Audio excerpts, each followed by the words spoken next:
Hi guys, welcome back to my channel. For the Women in Leadership series, we have with us today Linda Fisk, who is a multi-award-winning CEO, TEDx speaker, international best-selling author, keynote speaker, and university professor dedicated to amplifying and extending the success of other high-caliber business leaders. She is the CEO of LeadHERship Global, which is a community of unstoppable women enhancing the leadership blueprint and embracing their power to be the best version of themselves in work and life. In LeadHERship Global, Linda supports and guides ambitious, creative women to move in the direction of their purpose, their mission, and their dreams with powerful connections, critical support, practical tools, and valuable resources to show up, speak up, and step up in their careers and personal lives. So let's go and talk to Linda. Hi, Linda. How are you? Hi, Amra. I am so glad to see you. Thank you so much for allowing me to be a part of this dynamic program. Thank you. Thank you so much for being here. Linda, you've held impactful leadership roles in various organizations. Can you share a pivotal moment from your career that shaped your perspective on leadership and drove you to empower others? Absolutely. You know, as I was building my career in corporate America, I had the benefit of sponsors, mentors, bosses, supervisors that really took an active interest in helping to guide and direct my career. They invested deeply in my success and my development as a leader. And one of the women that I reported to early in my career really suggested that as a woman in leadership, it's not important for me to emulate men. It's not genuine, authentic for me to cultivate a leadership style based on the traits and characteristics of men in leadership. That I needed to establish a unique leadership style based on my own values, my character traits, my talents, and to really be authentic and genuine in terms of what leadership means to me. And over time, I've really come to recognize that leadership is the ability to lead and serve with your mind as well as your heart, incorporating an attitude of service to genuinely connect with people in your life, to actually earn their loyalty. Leadership doesn't come through a title or a position or a rank. It comes through being able to be generous and participating in the lives of others around you. It's about sharing your knowledge generously with those that you lead and serving as a role model to inspire and motivate people to be able to move forward. And you know, women particularly have been proven to hold some key advantages in some of the soft skills of leadership. In fact, a study that was just conducted by the global consulting firm Hay Group found that women actually outperform men in 11 out of 12 key emotional intelligence competencies. Wow. So my supervisor, who had said, Linda, be authentic to who you are as a woman. Be sure that you are cultivating a leadership style that really leverages your strengths, is very much in line with what the Hay Group found. They found that most women leaders tend to slightly outperform men in most soft skills associated with leadership. So those things are really any kind of ability that pertains to the way that you approach others or handle your professional life. And absolutely always empathy wins in a crisis. But women are known for being much more empathetic than men in most leadership positions. They're known for being extraordinary collaborators, great communicators, both orally and written, and having a unique opportunity to think critically about issues and problems. So the fact that women do have an opportunity to leverage some of the natural abilities that they have in leadership roles, I think is so important. And over time, as I said, I have really come to believe that impactful leadership is not only about being authentic and genuine, it's about making a long-lasting, positive, and meaningful contribution to the communities that you serve, to the organizations you serve, but most importantly, in the lives of the people that you serve.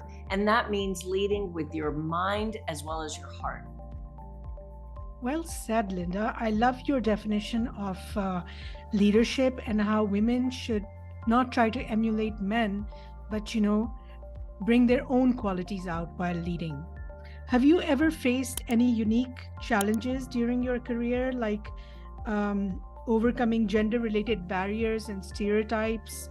And if you could please explain how you dealt with the situation, that would be great. Absolutely. I think that women face all kinds of cultural barriers, all kinds of socioeconomic biases, all kinds of roadblocks and obstacles that men simply don't experience in most places around the world. Right. But research has shown that diversity actually matters because it brings a broad collection of experiences and perspectives and backgrounds and viewpoints that actually lead to better decision making. So it is so important that both in a corporate setting and in an entrepreneurial setting, that women are given opportunities, that despite the fact that we face unbelievable barriers in terms of, if you're an entrepreneur, perhaps access to capital, or if you're climbing the corporate ladder, access to top ranking positions and boardroom positions. Women still face barriers that most men don't.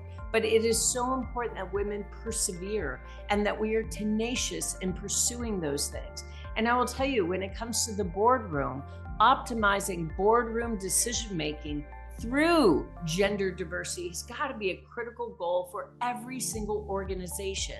And I, like most women, have experienced being passed over for a promotion or a board position or a extraordinary opportunity, and it was given to someone that may have been less qualified, but they were male. And so as a woman, especially in the kind of highly complex and risky world that we're all living in right now, it's absolutely important that we be tenacious and persistent in pursuing those opportunities to have our voice heard. In fact, research from scholars has found that women need to hold at least 3 board seats to create critical mass, which can lead to better financial performance. And reaching critical mass can change boardroom dynamics substantially. Having 3 women on any board can change the environment, which allows innovative ideas to spring from the gender diversity. Absolutely. But women still hold less than 15% of senior level positions in Fortune 500 companies, and less than 17% of Fortune 500 corporate board seats.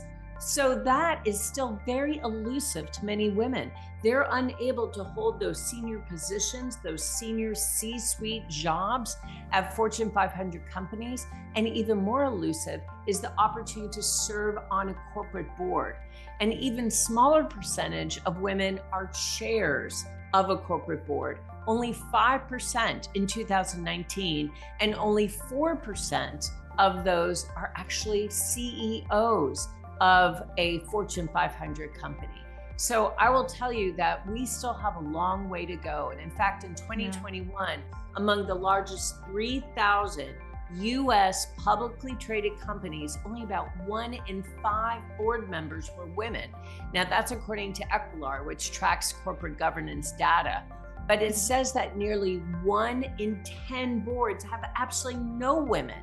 So not only are we underrepresented, in many boards, we're not represented at all. Right. And so I feel like diversity requirements should be considered and perhaps enacted across all the states in the United States, as well as around the world. In fact, globally, only 16% of women held board seats in 2019, and less than 2%. That's less than a 2% increase from 2 years prior to that, 2017. And it's remained steady since 2019. There's been no increase. So on average, I would say that women are underrepresented or not represented at all in boardrooms. And that is a big issue. Secondarily, and equally importantly, women are often underrepresented when it comes to accessing capital if they are a business owner or a business founder. Now, what this means is that women are not receiving the financial support from investors or VCs that they need to get their business off the ground. And this is backed by a growing body of research, including a 2020 Columbia Business School study that found that female-led ventures are, get this, 63% less likely to receive venture capital funding. Now, that is in spite of the fact that when female-led businesses do receive funding, they're just as likely to achieve some sort of lofty exit outcome, like an IPO or an acquisition, as a male-led, owned and operated business. Why is it that women are not being trusted with money? So there's a couple things that I think are factors. Only 12% of venture capitalists, only 12% of VC firms have any women represented in the decision-making process. Over 2/3 of venture capital firms don't have any female partners. So much of the responsibility for boosting diversity in the startup world actually lies in bringing diversity into the investment firms.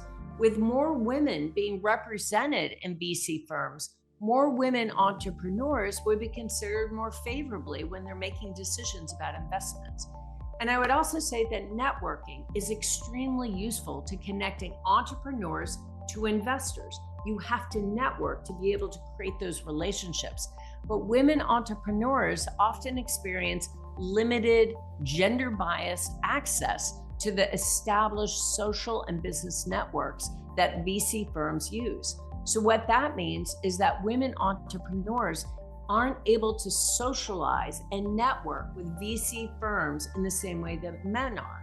Most VCs socialize with late night, after hours events. Right, I was just about to say, it's probably because of the way the networking is done that women are not comfortable in that sort of a scenario. That's totally it. Women are raising kids. They're getting dinner on the table. They have after work responsibilities to their family, their community, their place of worship. And we've got to allow women to have the same access to networking opportunities without the gender biases that are currently at play. Absolutely. Absolutely. Linda, you're also a TEDx speaker, and a best-selling author. And you've shared insights on marketing, leadership, and entrepreneurship. What advice would you give to aspiring women leaders looking to stand out and making a lasting impact in their fields? Yeah, I would say that, one of the most important definitions of, I think, strong leadership is simply persistent.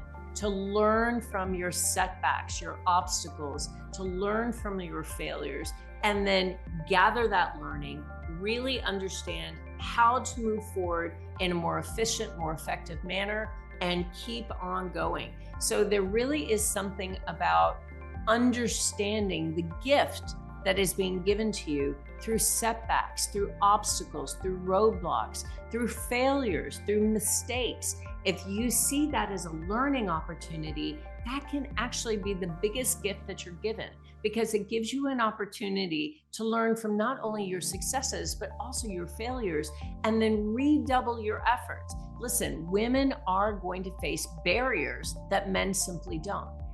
Barriers to start up a new business, barriers to continue to grow your corporate career, barriers to have your voice heard at the highest level of decision-making in corporate environments like corporate boards. There's barriers to growth capital to be able to create new and ongoing thriving businesses. There are constraints on funding. There are constraints on access to new markets, overall expansion. But I think that we have got to address stereotypes about everything from who entrepreneurs are and what entrepreneurship is, to the impact and the positive impact that women can make at the highest levels of corporate leadership. We need to support networks for women in startups. We need to have greater representation of women in leadership.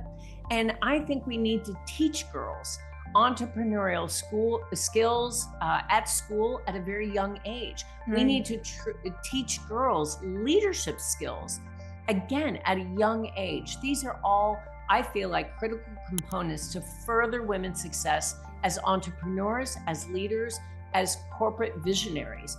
We also need to learn from each other about the best ways to build successful businesses and vibrant entrepreneurial ecosystems. Listen, all entrepreneurs, all business leaders need someone to look up to and get guidance from when it comes to approaching everything from a corporate board to an investment group.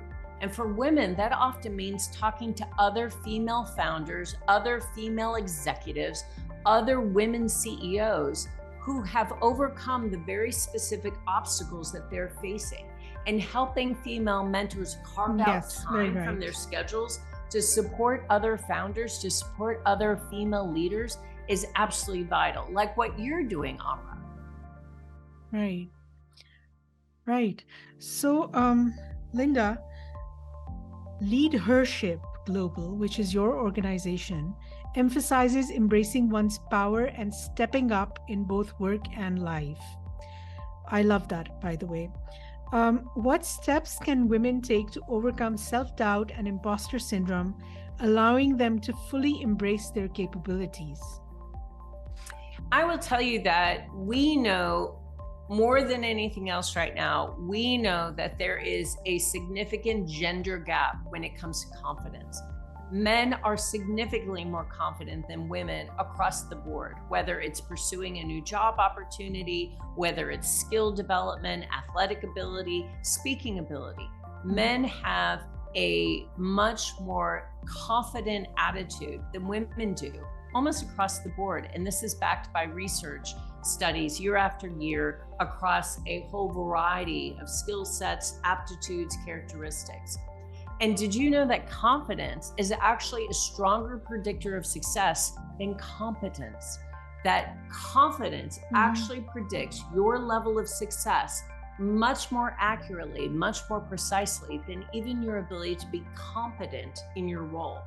So it is absolutely critical that women invest in being able to create a level of confidence that for them right now may feel elusive.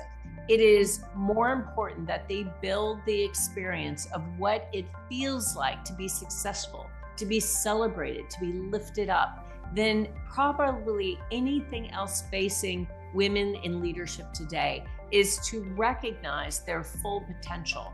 And oftentimes that means being surrounded with people who will lift them up, who will cheer them on, who will tell them the truth in love, who will encourage them. They need to develop the network and the skill sets to feel as though that they are an equal level playing field with men. And I think that women have incredible ability to be dynamic leaders because they are empathetic, because they are great listeners, they are great collaborators, they tend to be great communicators. But women need to embrace those differences rather than minimize those differences. Looking ahead, what's your vision for the future of women's leadership and empowerment? What actionable steps can women leaders take today to contribute to this vision and inspire the next generation of female leaders? That's such a good question. And I would say that, especially if you work in a corporate organization, it's so important to create and sustain a culture and a brand that protects and empowers female employees, female board members, customers, community members. Companies need to focus on how to cultivate more women leaders and prevent women, especially during their childbearing years, from leaking out of leadership pipelines. I think it's so important to ensure that we are providing flexible work environments, flexible and adaptive work situations to ensure that we're giving women the opportunity to rise in their leadership and balance their responsibilities to their family as well as to their work life. When organizations are clear that their women's leadership initiatives are actually helping them achieve their priorities, then the initiatives are supported throughout the organization. If one of your goals as an organization is to decrease the turnover of high potential employees, then designing programming that addresses the real reasons women are leaving and provides the support that they need, even if they choose to start families or they need to care for sick family members or aging family members. Being able to provide unpaid work that too often falls to women, being able to subsidize and recognize the unpaid work that falls to women in caring for sick family members, aging family members, children. I think that's so important for corporate environments now. So I think as a woman, you need to ask for what you need, whether that's a mentoring program or career and development resources or employee resources, manager resources. Listen, women are incredibly capable to be impactful, absolute change agents. They need to be the trailblazers and pioneers to create change in the workplace, whether they are an entrepreneur and they're creating their own work environment for others, or they're in a corporate structure. And I gotta tell you, women have unique capabilities that differentiate them and allow them to be excellent leaders from average leaders or poor leaders, because they are so willing to take initiative, to be resilient, to practice self-development, to drive for results.